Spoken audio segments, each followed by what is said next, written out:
the point is, so you've got, I always flip everything on the other way around. So imagine somebody wants to meet you, okay? And how do you want that? I had to start investing the other day, saying, how do you approach people you want on your team? How do you approach non-execs? How do you, so I think the one thing that I'm, I get out and I've got no strategy, no plan. I just do whatever I feel like doing, sort of thing. So everything that I've done and everything that we do is sort of almost anecdotal and just based on, the reason that I'm doing this podcast right now is the connection of the connection, go back to that network thing. And we all get to know each other. We're in this sort of tech community. The great thing about the tech community is that if you really want to, you could get in touch with Steve Blank tomorrow. You could get in touch with Brad Feld even. There are people that you could reach out to. So I think that if it's a case of, if somebody's got a specific, well, I'm not a corporate financier, but we've put deals together for people. We've not taken commissions even, because it's a case of I know these investors who are interested in this kind of stuff, and I've got this startup who's doing this kind of really interesting thing.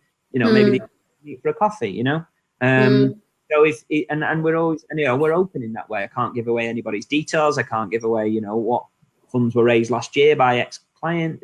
But the people who, especially, once people who are sort of close to pre or post raise are always ridiculously busy and impossible to get hold of. But when they're outside that phase, which isn't very often, then they're very busy. And at those points, they'll normally, they'll have been where the startup is, and we're happy to try and help if they can. 9 times. Yeah, because I guess that's relating to your earlier comment around, like, some of the best companies that you've seen aren't necessarily at the networking events and the meetups. They're kind of quietly working away at home. And so I guess the question for the student VCs would be, well, how do we get to know about these people? How do we? Good question. I think that how would get to know them? So again, that's what I'm saying. It's anecdotal. Go and speak to lots of accountants and make friends with them. The problem is that, and this is not because I'm smart or anything. It's because it's a very bad return on investment of my time. Is that the reason that there's not many people doing what I'm doing is because my time and money would be better spent doing other things. It's only because I enjoy what I do that I act in the way that I do. So the problem is that there are very few accountants out there. There's no I keep saying I'm going to launch a separate brand for our firm for this tech. I think there are very few firms out there who are tech focused, because if you imagine it, startups are a bad investment on a time basis. They've not got much money. They need a lot of help. So we play. But I think long term rather than short term. So I think in the long term, it's a smart play to. It's a growing market. There's that little company. Once we get into the market, we can protect Porter's 5 forces, if you're, business theory. So we can get into the market at the early stage while it's growing and so on. Be disruptive. Let's throw some more buzzwords. So I think how can the teams get in front of them? Me personally, I have a little call it a little black book. It's a Google spreadsheet of investors and startups, and sometimes I make connections if there's need to be. So it's always worth asking the question of myself, how they could go out and meet them. I think you've got to try and put yourself in those shoes. What would those people be doing? So, for example, I would imagine, are those people, is there links to be built with, Technology Strategy Board or whatever, the Innovate UK?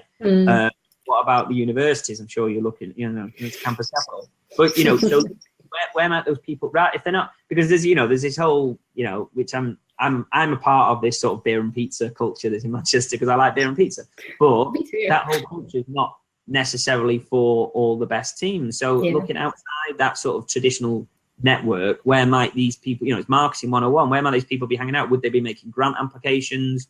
Would they be, working in certain networks, dev networks or whatever it might be? So it's maybe taking a step back, and rather than going to the obvious places, you will get, numbers at those, subscribe, in Manchester, subscribe to Startup Digest, go to some of the events, look for that kind of thing, hang out in Rise, come to launch at the landing at Media City where I met Michael and that kind of thing. So there's the networking aspect, there's building from that. It's not so much about meeting the startups directly there, it's about building people who might be able to help and assist with that. So it's about getting networked.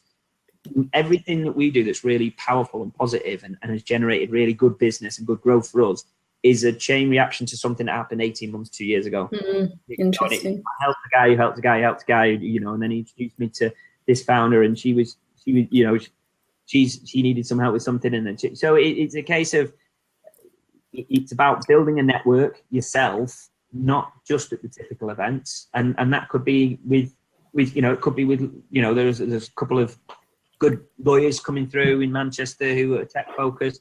So there's professional relations, there's networking and founders. You know, a really good founder that I know, that every time I had a chat with him, you know, about his accounts, at the end of it, he'd have the notes, and he'd say, "Who have you met recently?" Who's a question, and he'd always that question, and he'd be looking at. He'd be really interested in, I think, startup founders who might not work out for example, because then he'd keep them on his radar, trying to keep them and build, you know, for potential hires and things. So it's about, you know, again, the San Francisco thing, that was the thing that came out time and time again, was it was about network. And I think people's conception about networking being that you go to that event to meet a founder, to invest in them. Yeah, if you do, great, but it's about building, you know, meeting like-minded individuals who will, you know, pay it forward, who will help rather than have expectation. And then those are the kind of people that lead on to better relationships that then lead on to those kind of startups.